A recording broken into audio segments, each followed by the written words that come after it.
to another Say It Loud podcast. My name is Matt Jones. I'll be your host today. I was really psyched by this podcast. I say that a lot.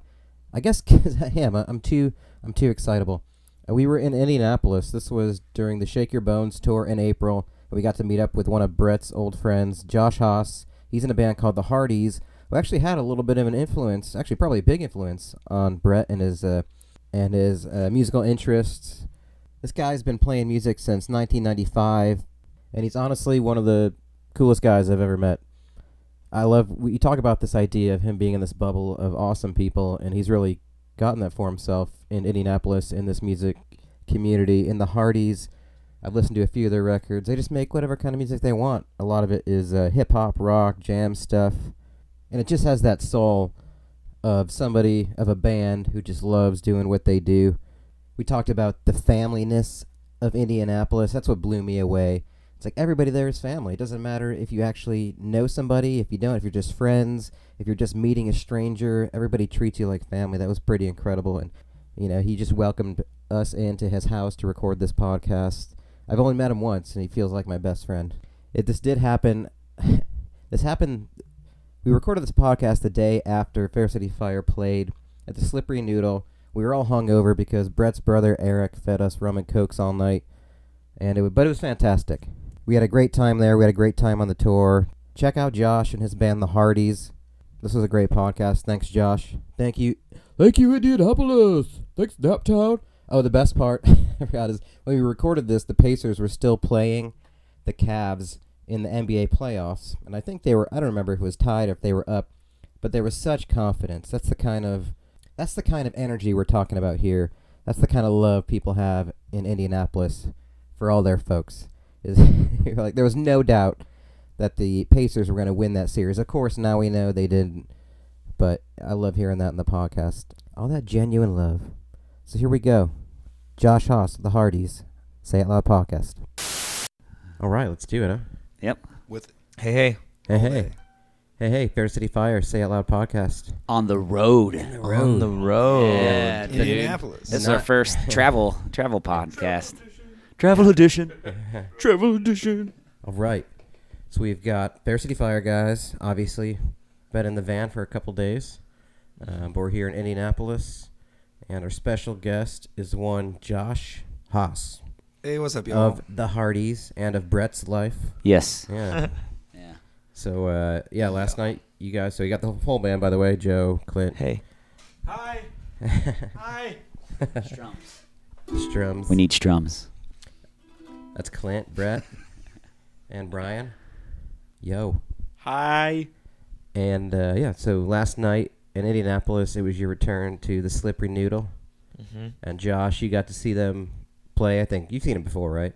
Oh, yeah. I think in the last few times visiting. We played with you guys last time. Last time through. Uh-huh. Yep. Yeah, you seem like you were rocking pretty good at the Shake Your Bones tour last night. Yeah. Absolutely. And before I go ahead, because I know, Brett, you've told me a lot about him before, and I've actually seen your videos. Like I know, but in a previous tour, Fair City Fire had the Hardees come up and do your hit. Most flattering. Right? Yeah. And they play So with you. much fun. Yeah. And but what's the way background for you, Brett and Josh? I mean, talking 20, 25 years easy. Yeah. Easy. I mean, family style. Like, I grew up with your older brother, A-Win, as we call him. Hollywood, a.k.a. Sammy Blockbuster. He did his thing. I, came up rapping, loving hip-hop. You were always around, man. Yeah. Like, always, and always down, too. Always wanting to hang. So. I was digging through the collection, the CD collections. Always that's how I got my start with music. Because I was trying to dig through Eric's collection. It was like so random and small, and I'd find that's how I got Dave Matthews, was through Eric, because it was like one of 4 CDs he had or whatever. Right. And then I was like, I'm gonna go to Aaron's room, and I dig through. He had this trunk. Tribe Called Quest. Dude, yeah. Black Sheep. Black Star. There's like Common Sense, tons of stuff. All day. Yeah. Nice. You and A-Win rolled together. They're like best friends growing up. That's Absolutely. how we got to know each other. So when they talk about like the white kids in suburbia that are into hip hop, that was them, dude. That was them. Well, yeah, I was always wanting to tag along, and of course I wasn't always around, but Yeah, these dudes, man. I loved it. I'd go into school because I was 4 years. I'm just under 4 years younger than Aaron, but as far as the school goes, the only time we were in the same building was elementary school, grades 1 through 6, and even then, by that time, I think I was in first and you guys were in fifth or something like that. And then so in high school, we were never in the same building. Right. So I'd always get all my stuff and just be bumping. I was rocking the Hardees back in the day on the way to school. And people in my car hated it because they didn't know who it was. Like, you know what I mean? What do you listen to? Because they weren't into hip hop and some of the stuff I was into. I'm always pumping their CDs and Optimo and I forget that name of that track or that album you put out in high school. It was like you, Optimo, and This Is How I Would Do It. Yeah. My first ever solo rap album. It was great. So you were, so being 5 years younger, like Hardees were a big deal. To me, how they informed you, Yeah. Like that's your music and what you like. Yeah, I was big into hip hop. Like, didn't really listen to bands or anything until later, like maybe junior year of high school. I started diving into other music, but it was all I was drawing Wu-Tang on everything growing up. Yeah, man, I was 4 years after you on that as terms of other music. I just listened to hip hop like all the way through. I dropped out of college by the time I started listening to good stuff. Yeah, it's crazy. So, and you've been in Indianapolis area, I think for the most part. Your whole life, right? Playing as the Hardees. Yeah. I've been doing music in Indy since '95. Yeah. Like the lineage is really I played with a group called X Up. It's like a BMX bike trick for all you Austin cats, and I know about them trails in the city. Yeah. I know they're there. I've never got to ride those, man. They sure are. Taj is like the baddest dude ever. Look up Taj, Austin. Okay. No joke. Yeah. Okay. Legit. Cool. Good rider. Sweet. Needless to say, yeah, man. I started doing that back in night. Dawned on me. It's funny you bring it up because I don't know. It was probably 2-3 days ago. Somebody posted an old flyer from one of these shows back in the day where there was no social media, there was no text messaging. Right. We it's sad to say it, but we skipped school and went to other schools and stuck flyers in all the kids' windows because you got paid off all the flyers somebody gave at the door. Yeah. Each band made a different flyer. This is back, like I say, back in '95 when it started. That's how that started. Every band made a different flyer. And at the end of the night, whoever had, hey, you guys had 35 flyers. It was $7 at the door. Here you go. Wow. Oh, you brought 10? Oh. There you go. Yeah. So from there, I kind of took a few years off after that. And then basically, 2001, I met Jason Bambury, who is the drummer for the Hardees. And I think in 2002, Justin Alvis, who's my best friend in life in general. I've known this kid since I was in kindergarten, like even pre-AWIN, So we started that probably 2003 is when the Hardees came together because Justin was like, I think I'm going to buy a bass and learn how to play one. That's how the band started. And I was like, well, I got a dude that likes to play drums. See, Jason's kind of virtuoso style. So it leveled the playing field. But that's where it all started. So 95-ish, couple years from 99 to 2002, 2001, kind of chilling. Then the Hardees. And you're still playing now. We can get into that. But going back to the history, what made you even start to get, what inspired you to get into the music?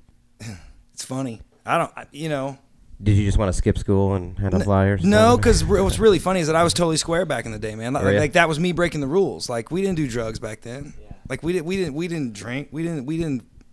I was square, man. I told my parents, I was like, I'm not going to school today. So maybe doing the music was your way to act out, or it wasn't even acting out because I had permission to do it. My mom called me in and shit. It was ridiculous. Ludicrous. She called you. I'm telling you, I got a bubble around me, yeah. And it's good in it.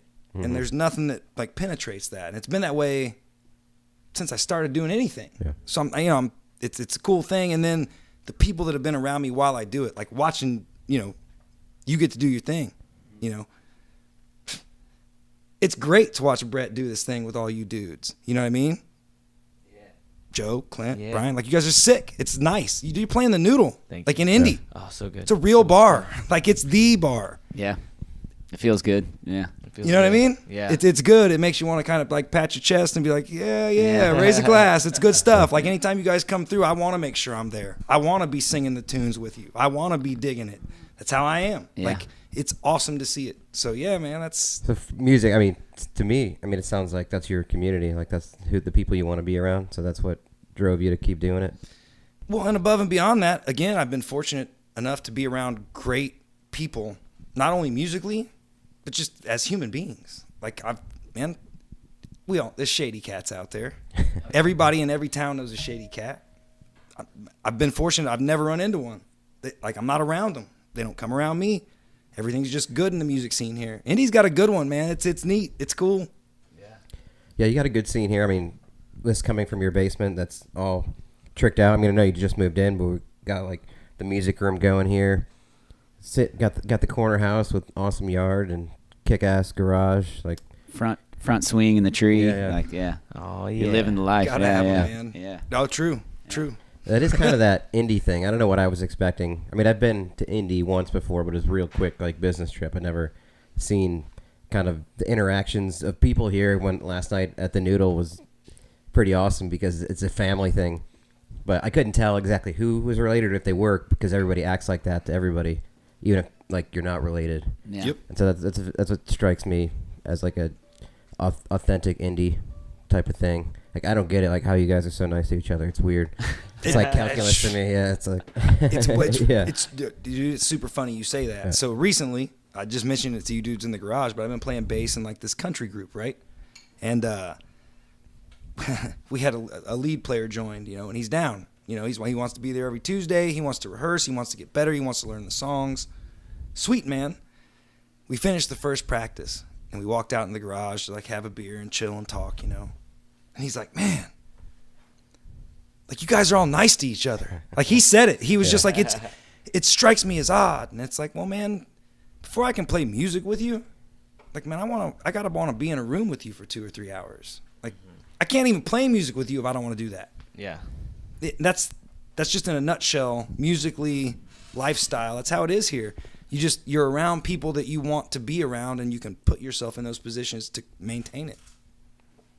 We had a conversation in the garage briefly. You were talking about like the venues that you guys choose to play at now. Yep. And it seems kind of that same vibe where you want to play, and we do the same thing. Like you want to play places that like allow you to be who you are and treat you with respect and, like that kind of stuff. And that goes a long way. And I think it's the same thing that you're talking about with finding bandmates. I mean, that's awesome. Yeah. So, what venues would you want to give a shout out to?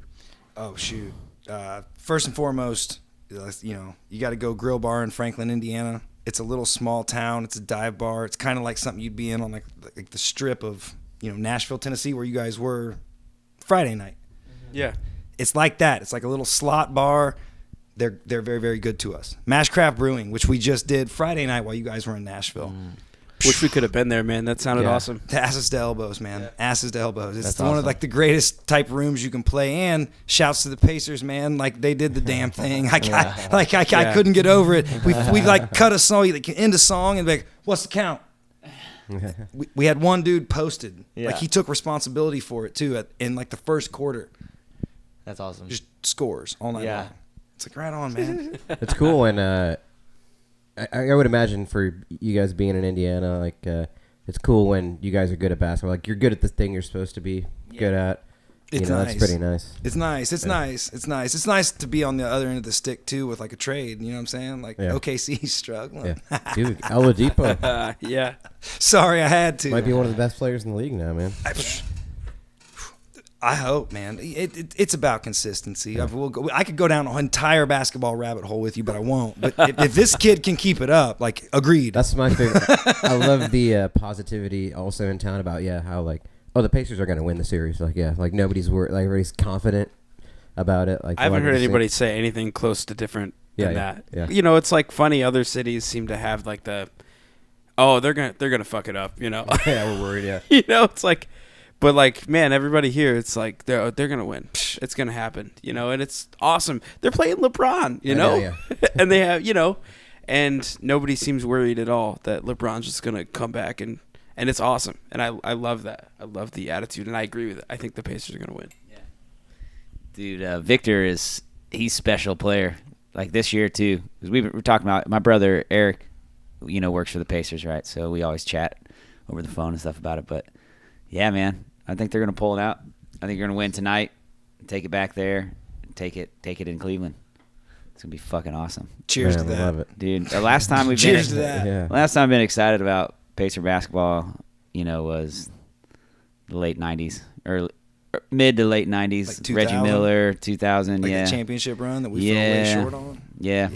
But I remember just the sitting down at dinner back in the day with the TV in the kitchen with the hanger and the as the antenna and watching Pacer games, watching Rick Smits just drain 15-foot jump shots, or like the flying, he's doing like hook shots from the baseline. It's fucking awesome. No one does that shit. He had a great skyhook, man. Yeah, he had a great skyhook. He rides MX now. Like you No. can catch the Duncan Dutchman. Really? You can catch him on like MX courses.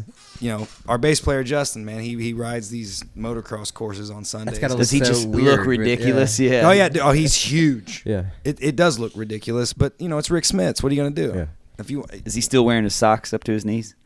man, he's got on leathers. He's got on motocross pants. If he just wore some old He should though. gym shocks over his gear. Those dudes are crazy, man. Yeah. I wouldn't ride one of those courses if you paid me. I wouldn't do it. Those dudes are nuts. Yeah, I like the basketball thing is very legit. As we drive around these neighborhoods, I mean, like everyone's got like a good sized yard, and most of the yards all have like a basketball hoop in them, and you hear about that, but then you see it, you appreciate it. I mean, Brett's been schooling us for the most part. on the Except tour. every We played house in Nashville. except for Eric Winning's house. Yeah. Let's put him on blast for that. We should. He needs goal. He needs a hoop, does he? Yeah. He's got the posts and everything. It's just He's even got a net. the backboard. It's like, so he's got the post for it and everything, but the backboard, rim and everything's just gone off of it. So it's just the skeleton of the. Yeah, and it's been that way for like 5-6 years. Sounds like a family Christmas present. Dude, Like you could all just throw down and I mail think it he to has him it for in his Christmas. garage. He's got one in his What? garage. He just It's hasn't not put it mounted? up. Yeah. You should gorilla mount it tonight. Dude, You I should will. do a gorilla mount at like 2 a.m. tonight. Just show up with like ladders and just mount that thing. So when he wakes up tomorrow morning, it's just like ding.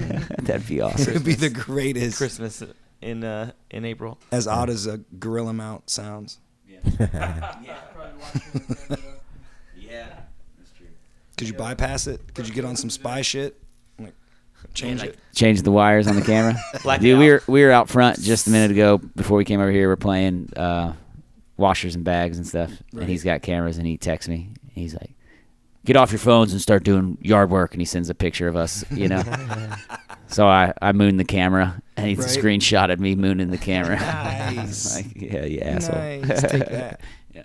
Take that. So how often would you say you're playing now these days? I mean, I know you said you're with the Country Act, and the Hardees just played Friday. How do you balance that? Because obviously, new home, family, life stuff. Oh, I burn it at both ends hard. Yeah. Hard. Yeah. I mean, I work a day job from 9:30 to 6:30 p.m. Monday through Friday, and then it's just a grind after that. Right.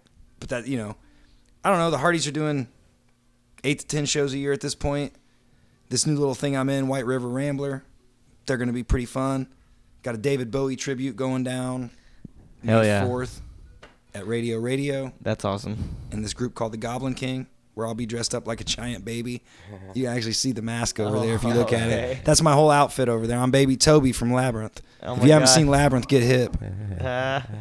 That's awesome. So do you set a goal for like, we should meet up like once every couple of weeks, or does it just like come about like one of you guys just text the other and like you're feeling it? Like how do you? It really how just do you fit it, depends. The drummer in the Hardees, Jason's in like 15 bands. Like no joke, he's full blown working musician. He does his thing. The Hardees have been practicing the latest record nuts, but other than that, we don't really, we got everything as dialed as we want. If we want to add a cover or something, we'll do. I don't know, man. We practice once every couple months, something like that. It's just when time allots for it. Now that White River Rambler group I'm playing with, every Tuesday like clockwork. Okay. I mean, our first show would be, it's booked for September 28th. World, we're coming. Yeah. Hell yeah. So the last album was Nuts, you said? Yep. When did that come out? Would have been October 2017. Okay. Yeah. So when you guys do get together, are you usually in writing mood, or I mean, is it like, oh, we're just gonna practice, or does it a jam turn into new material all the time? Jams, it's all like rehashing, revisitation. It's all jams, man. Everything we do when we plug in at practice, if we're going to record it, is going to be improv. We're going to make it all up. And then sometimes we get some, like most of the stuff you hear are one takers with vocals on them. Like from jams we did 5 years ago. It's not a joke at all. Like No, that's a fun approach. like, I mean, when we roll tape on everything. Always record more than you don't. Sage advice from a great musician. Always record more than you don't. Then you go through it like at home later on and see what came out of it that you dig. Pretty much, man. You know, and you just kind of dig in on it. You figure things out, and sometimes a melody will hit you for some vocals, and then you go back the next practice, and it's like, hey, remember that jam from 2 practices ago? I wrote some words to it. Let's try to do this with it. Oh, and I wrote this part. And that's kind of how it works. And I mean, it's kind of the reason why it's like 4 or 5 years between every album, is because we have to compile enough stuff that we want to give to people to make it great. And I'm with making you wait for it. I ain't mad at it. Well, how do you know? I mean, I guess this goes for both, but how do you know, I mean, on your side, when an album is ready to be recorded? I mean, is it like, do you go in with like 15 songs and just try to record those and pick out the best when it's done, or are you like, oh, these songs have to go on to a disc for sure? So we have a 15 song minimum. Okay. So we can't even talk about it until we get to 15. Like and this Nuts is a double album. Like, man, like 28 some songs on that thing. man. Like 2 full-length albums of stuff. And some of it's the raw improvised versions of what we did. Mm-hmm. Like it's man, there's songs on there from 06, like when we were 2 years into this thing, that are good, but we, never did anything with them. They were the cutting room floor for the first 3 albums. Like they didn't make it, So you just never know. Writing the words is a whole different ball game. Nuts was a different beast entirely, because we actually had the album of music before we had all the words. So once we had the album of music, myself and Justin wrote a little bit on some of the songs, but predominantly me and Jason. Like, it was full-blown writing mode for maybe 2.5, 3 months to get the lyrics for the record. Do you guys sit down and like write the lyrics line for line together, or is it like you bring in something and you guys kind of like talk about it, what can be edited? Like how would you say you usually do it? For the most part, it's start to finish on whoever does it. Yeah. Because if I'm one of those dudes, if I sit down to write a tune, it's coming out in 20 minutes. Verse, chorus, verse, bridge, verse, chorus, verse, bridge, done. It's a great way to do it. It's how it comes out of me. You get that stream of consciousness, like, whatever you're thinking, just kind of let it kind of come out, as opposed, I think that's when you get your best stuff. And if you're moving that quickly, then you're definitely like not like overthinking anything. You're just kind of like writing what's making sense to you at the time. So you're getting the realist you, probably. I would imagine, When we did Nuts, it was disgusting. So I was in my old studio, not the new one. And if you ever came to my old studio, man, it was roached. Like it had seen good times, man. But it was hit. You know what I mean? Like there's no coming back from how hard this thing was hit. But when I wrote the lyrics to Nuts, I think it was a 3 to 4 week time span where I started rolling, and I wouldn't throw anything away. I wouldn't empty my ashtray. I wouldn't throw my beers up. Like there was this little, like, I can't even explain it on this, man. There was like a little nook where my body laid and shit all around it for the last like month. But I had a whole album written, and it like I'd sit down at night and I'm like, I'm gonna tackle that beat, and all of it would come out. And then the next night I'd sit down and be like, man, I got all that done last night. I don't even have to change a word. Yeah. I'm gonna do this one. I'd sit down and start writing. It's a vicious process for me. I got to get in a certain place to write. And it just so happened that we were going to be, I knew this move was coming even when I was writing the lyrics for that a year and a half ago. Life's ever changing. The climate of the world is different daily for most people. So it came out very, very easy. Inspiration can strike anywhere, man. Do you, did your family or your life now inspire you when you're writing, or do you consider that, or do you separate yourself from like where you are in this day and just try to go deeper into your like subconscious? Not really. Yeah. A lot of this one, man, was conceptual, man. Like I'd spent, I don't know, man. I love the outdoors. If you listen to a lot of nuts, it's earthy, but you gotta like to listen to a lot of nuts. Yeah. But it's there's a vibe on that record that's, you can tell that, you know, I've been to Colorado and climbed a 14,000 foot mountain. I've done it. Like, you know, you got to do shit like that in order to get lyrics that you want to get.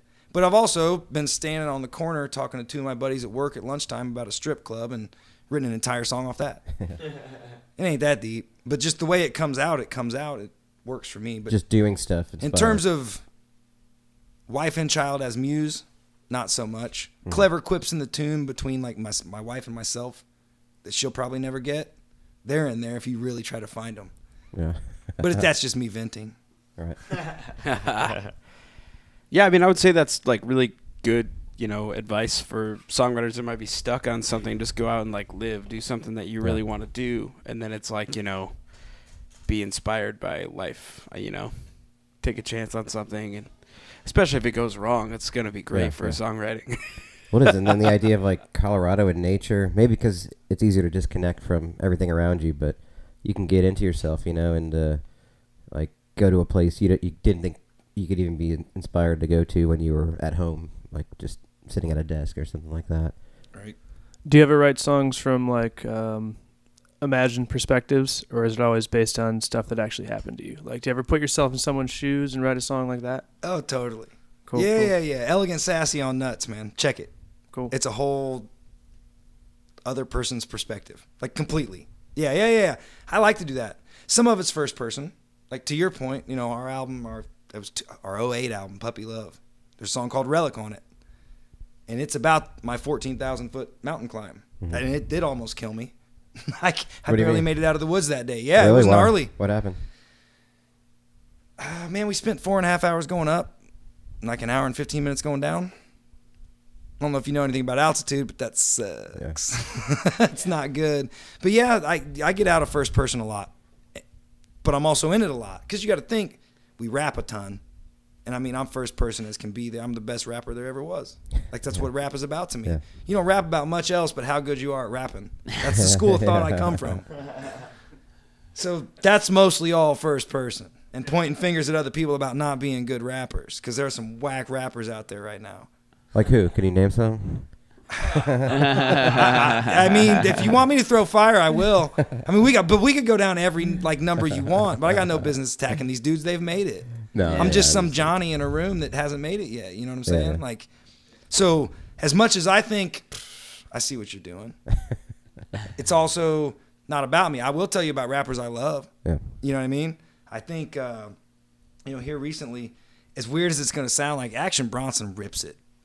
That dude crushes. If you don't listen to that dude, he's like, and those dudes are clown. I've just started looking at the show. Yeah, They're clown, and his verses are, some of them are great, man. Like there's, man, who else have I been listening to lately? Somebody hit me to Vince Staples. That dude's pretty legit. I'm not mad at that dude at all. What's the other dude though? It's gonna escape me, so I can't really tell you. When you listen to guys like that, does it make you want to go write, or does it? I guess there's two different ways. Like sometimes you can hear something amazing and it's like, oh, geez. Like, I don't know if I'll ever be able to do that. But other times I think it can inspire to be like, I want to get to that level. Funny is that I never think I can't do it like that. Yeah. Because I don't look at it like that. Like those dudes, they did it a certain way and everybody caught on. Like but they were making that art for them first. Mm-hmm. And I'll always make art for me first. I'll always make my songs for Josh, numero uno. And it doesn't matter what I do. It doesn't matter who gets to listen to it. At the end of the day, I can put it in and be like, man, I can't believe I did that. I'll impress myself with it. I'm that vain. Yeah. But then again, I'm an MC. You got to be that vain to be able to like put something in and be like, oh, yeah. Well, you have to. Yeah. I mean, you guys are with the new album. Yeah. Feels like there's some pride for sure. It's because it's good. It's great. That new album's fantastic. I'm telling you. Bumped it twice since I got it. I got it at like 12:30 a.m. last night. Shucks. Thanks, man. Now I wonder this, like with you guys touring and visiting Because now you got these cities. I know a lot of the tour is based on like knowing people, like going to spots where you have family or friends, because that's a good general fan base. But can you see it like now where there's like a relationship with Indianapolis kind of building more than just friends and family? Yeah, it seems that way, especially with the venue, with the Slippery Noodle. Like the guys are Marty and Rudy, the sound guy. They're all super kind when we walk in, and affectionate, but like ball busting. It's great. Yeah, it's got a good feel to it. Yeah, what did he say to us? Oh yeah, we walked in and he was like, we were just chatting or whatever, and he's like, all right, man, I'm not feeling so well, so I'll probably get out here, but I'll be, I'm probably gonna buy you guys your food tonight. He's like, well, denim ain't cheap, because we're all wearing denim shirts. 3 out of 4 of the band was all in denim last night. Yeah, it was pretty good. Yeah.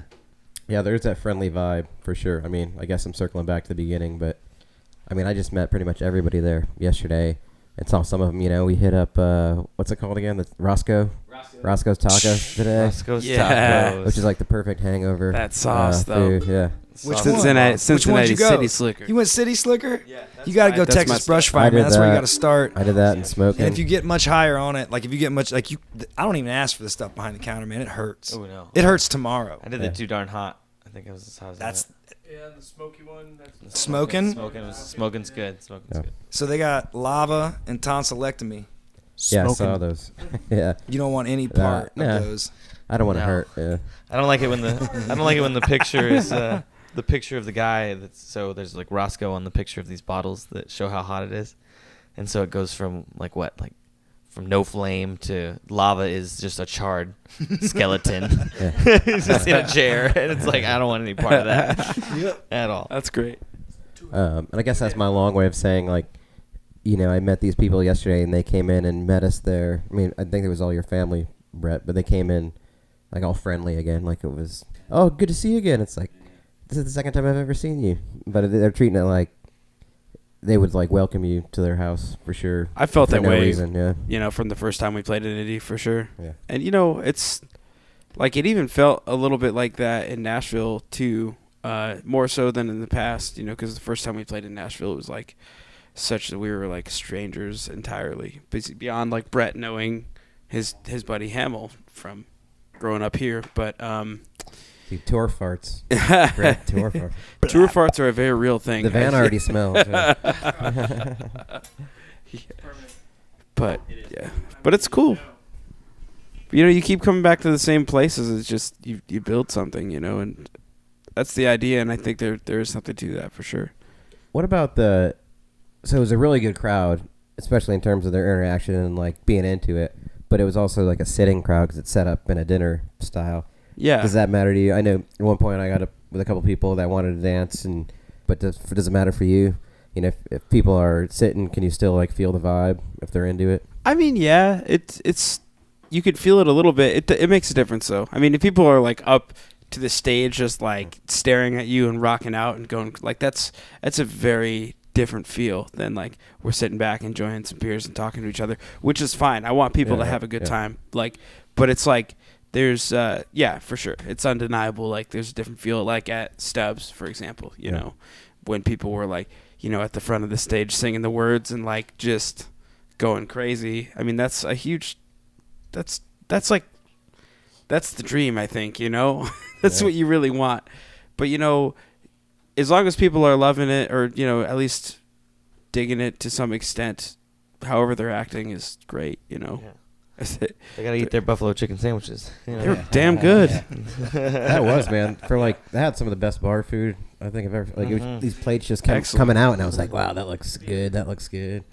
Being starving at like 1:30 in the morning didn't hurt. But That was a long gig. Yeah, 4 hours. We had a heckler too. That was like that's right. the first heckler of From the the tour balcony. for sure. Yeah. Yeah. Was he saying like the Beatles suck or something? like put him down. I was pretty happy with the way I handled that.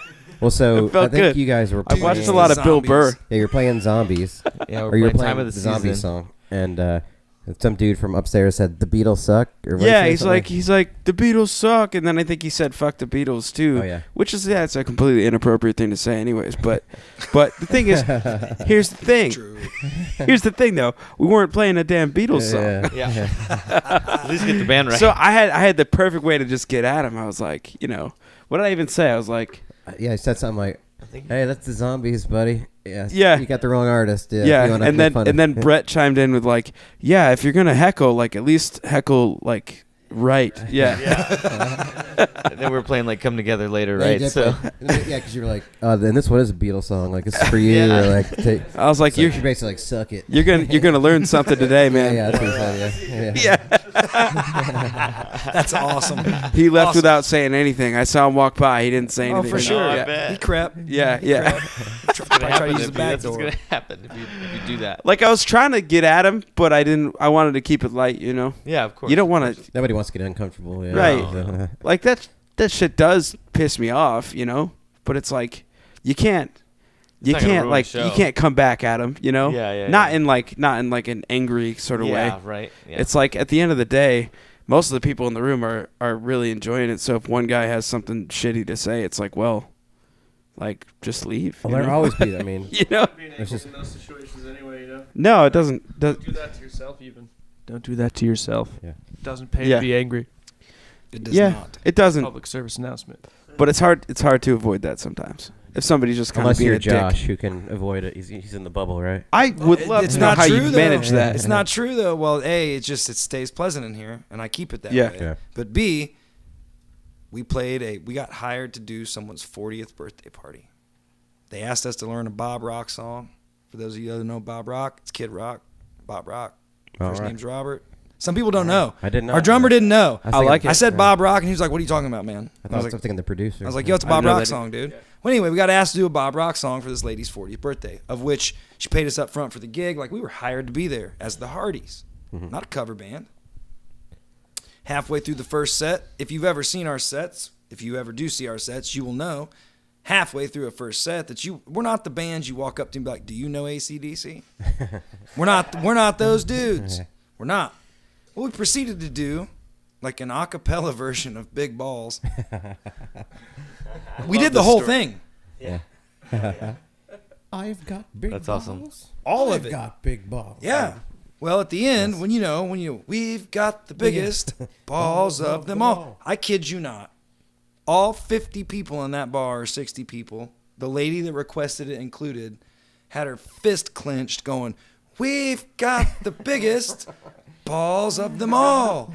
My balls are always bouncing. Yeah, all those. Yeah, we did all that. Every bit of that we did. And then I had to turn to her, and I just let her know. I was like, "Ma'am, I'm sorry, but if you ask us to do something like that, we're going to do that." And You might truth as well be go told- full AC/DC. Like that's the full like dirty old man song. Like that.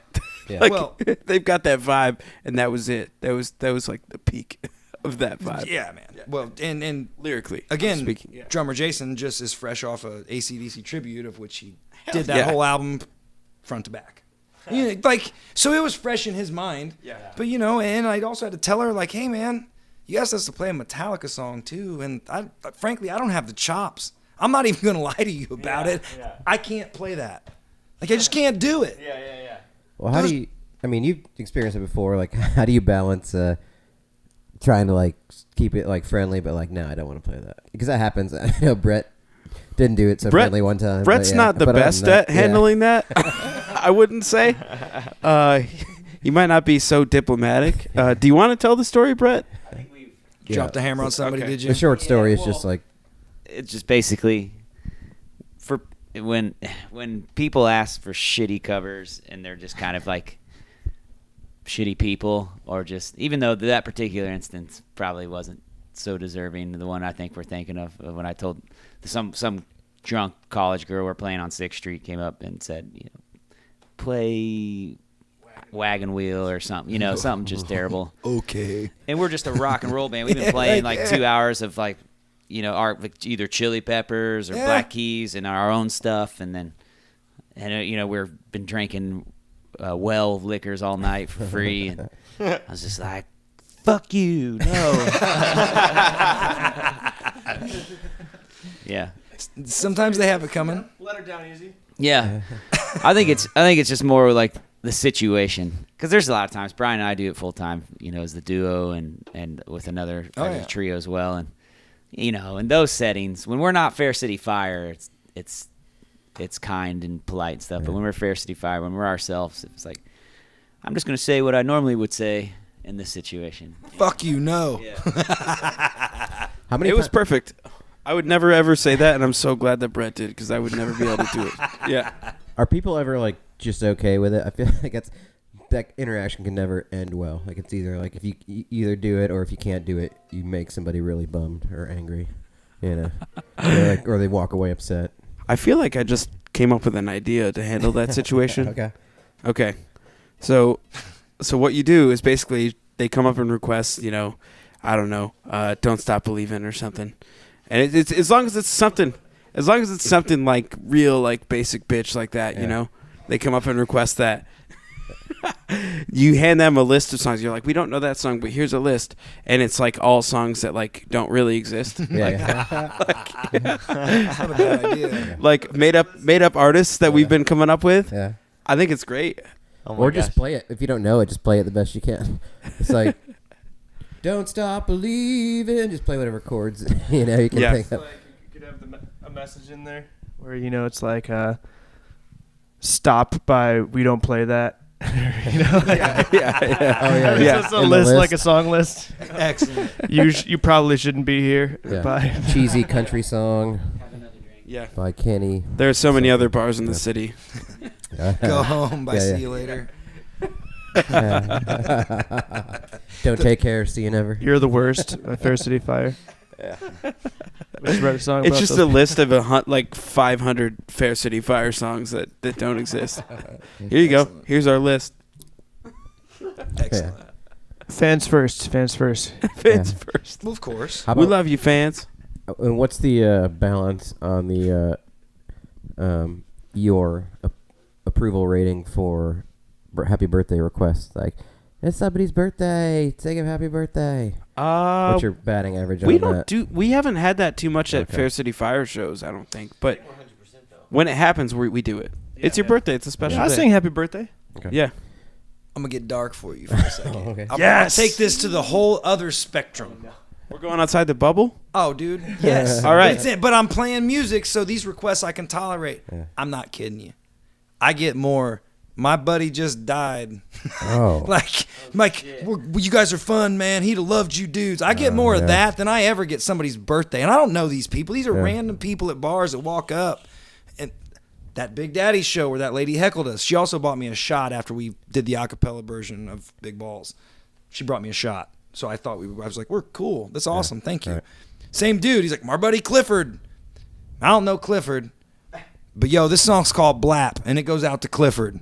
Whap! Yeah. And and that song's about a comic book farting. That's that song. But that dude came That's up, great. shook my hand, and was like, yeah. But we'll oblige anybody that walks up to the stage. To answer your point, I'll sing you happy birthday. I don't care. Mhm. But also shout out your dead homie at the same time. Yeah. Told you I was going dark. But it's Told you I was going to bring it to the whole other I side mean, of the spectrum. But that stuff happens. I mean, that's life. And True. But that's why you have other people in art and music to get through it. I always look at it as I'm approachable. Mhm. That dude came out of nowhere with his feelings to me on a stage when I'm playing my own songs 2 hours in and going, hey man, Clifford. Yeah. And I'm with that. Like that's really neat that something hit him in what I was doing, because you got to think, as an original band, when you start your set, one of two things happens. The people that are already at the bar, they either order another drink or they close their tab. Like you've got one shot at getting them to stay. And this dude was here 3 hours later waiting for his shout out to Clifford. So from an originality standpoint and what comes out of my brain and my heart and my soul and the Hardees in general, yeah, dude, this one's for Clifford. You better put something in the tip jar. We always forget to pass it around. We always forget to send it around, man. Do you guys get Freebird requests very often? Yeah. Do you know that it's $100 song, right? We have a different way of handling it usually. Did you give them a free bird? No, Because we always give them a free bird in unison. Yeah. They're like, "Oh, you want free that's bird?" great. Yeah. I feel like All that's a three of great us. thing to have in your back pocket of like a way to handle that situation because that happens, and they never actually want to hear the song. I don't think. No. I don't know if I've ever seen somebody request that and thought like, oh, they actually want to hear that. Well, Like, they're just saying Here's the it's thing. it's a great song. Just stop Yeah. it. Tell them, Yeah. "Hey, man, do you have $100?" Well, that's a good method. $100 is good. They leave. Yeah, I'm sure they do. Yeah. I had a buddy who somebody requested Freebird, and so he went in the back, grabbed a chair, and set it up front. And was like, and put that person up front. Was like, now you're gonna sit here for the whole 14 minutes of this song while we play the full version of this song. And like great. they That's did great. it. They That's played pretty excellent. They played the That's entire pretty thing. solid. And That's pretty solid. It's a good That's way pretty to deal great. with it. Yeah. Then you guys played Joan Osborne for that one encore. Somebody wanted you to play something, didn't they? I don't think anybody wanted us to play that. no one wanted to play that. But Or not even. I don't That's even know what if I mean. wanted us to think play It's that. kind of like a Early, gag, right? yeah. Overtook us. You know. We had earlier to. in that performance, some guy did scream out Freebird as it was some like bro, like touristy or whatever. He was just kind of a bro. And he walked by. He was like trying to be an ass, funny. Play Freebird. Puffing his chest out. you know. Brian gets the Big whole tough guy. crowd to boo this guy and start shaming him. Brian's Hey, just like, everybody. Shame. Have you seen And Game of Thrones everybody at all? started shaming Because like this guy. that's what that's from. It was a Game of Thrones thing, and like the whole bar it was awesome. They got it into was it? so fun. Oh yeah, the dude excellent. tucked his like tail between his legs and walked the fuck out. He'd seen Game of That's Thrones great. too, huh? Yeah. Yeah. Yeah, right. And then later that night, we played. So Clint was just not fresh, but like we had just learned 2.5 hours with Clint, Right. of music. Right. So we were tapped out. We like got it right down to where boom, yeah, we made time, perfect. And then people started like wanting an encore and shit, and we were just feeling feisty because we were all pretty saucy and got the crowd going. It was fun. And Clint was like, "Let's play What If God Was One of Us." Yeah. I asked Brian before the show, and I'm like, if I just start busting out that riff at any point, are you gonna go with it? If I just start playing the start of that song, he's like, I'm gonna do it. So I just started playing it, and I looked at him, and I was like, Wow. I just I already had my guitar set down, so I just pretty much like looked up the lyrics on my phone and just response was like questionable at first, but then like halfway through, Chanting it. we planned for him to start doing a solo, so he got like heavier with it. And he went out and stepped on a table and started shredding the solo. And they lost it at that Excellent. point. So. That's fantastic. good. Yeah, dude. Yes, you got to do random shit like that at these shows because it can't just always be the same thing every night. It's like we're all having fun. We're all just enjoying this shit. So like, if something random like that comes, sure, like it's probably gonna sound sloppy as hell, but it doesn't matter. Yeah, it's about the atmosphere and the attitude Yeah, in for those sure. situations. Absolutely. And like that's part of, You know, the room hears me. This room knows. The room knows. Cool, man. So we're on to DC next. Leaving tomorrow, early AM. That's fun so far, right? 3 days in. 3 days. Yeah, in. having a great time. Nobody hates each shows. other yet. Yeah. Not even a little bit. No, it's 9.5 hour drive tomorrow. Play a show. Woo. I feel like we've only played 2 shows. Yeah. Yeah. It's just been 2, right? I'm not gonna lie, man. I'm struggling today. Like, yeah, After last last night, today? dude. Yeah. Struggling today? My batteries are low. Just like hungover and need some nutrients in my body. Yep. Yeah, and right now we're kind of in our easy part too, because here after Philly, it's every day for 12 days. Yeah, it's been a break every day. So Yeah. far. Oh, really? Wherever Yeah, I'm we're gonna doing go 12 today. straight? And then after that, it's Yeah. every single No day. long sets though. Yeah. Yeah. Yeah, it's gonna be real rough. Y'all better do 4 and 4 on those last 3 or 4 nights instead of doing 7s. Break it up. Oh, yeah, we do. Go as far as you can the night after the show. Oh yeah. Yeah. Well, we got places lined up that we're staying, so it's really not an option because it's already like in the city that we're. All right, this podcast is getting off the rails here. We're sharing. So for those of you listening, we're sharing mics, and sometimes the mics don't get to where they need to be. You can hear me in the background. Now it's in the background. Come on, let's in the background. You can also hear him in the foreground. Foreground. So Josh, you said the first gig for the Country Act is in September. So you're rehearsing for that. Yep. Going to be any other Hardees gigs coming up in the summer? Yes. How about, for the CDs and the music, how do people find that? I mean, do you do website stuff, or do you just sell it online, or how do you guys do that? It's kind of up in the air. Yeah. There are various albums out there. So we have stuff on Spotify. I think Puppy Love's on Spotify. All right. I believe That's you can good. get everything we have on CD Baby. Okay. I think.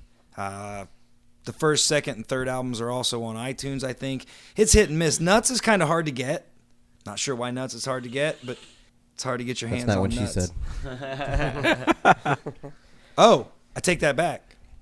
Nuts is available exclusively at Ping's Music. Ping's Music is the only place you can get a hard copy of Nuts in the city of Indianapolis. All right. There you go. Cool. Sweet.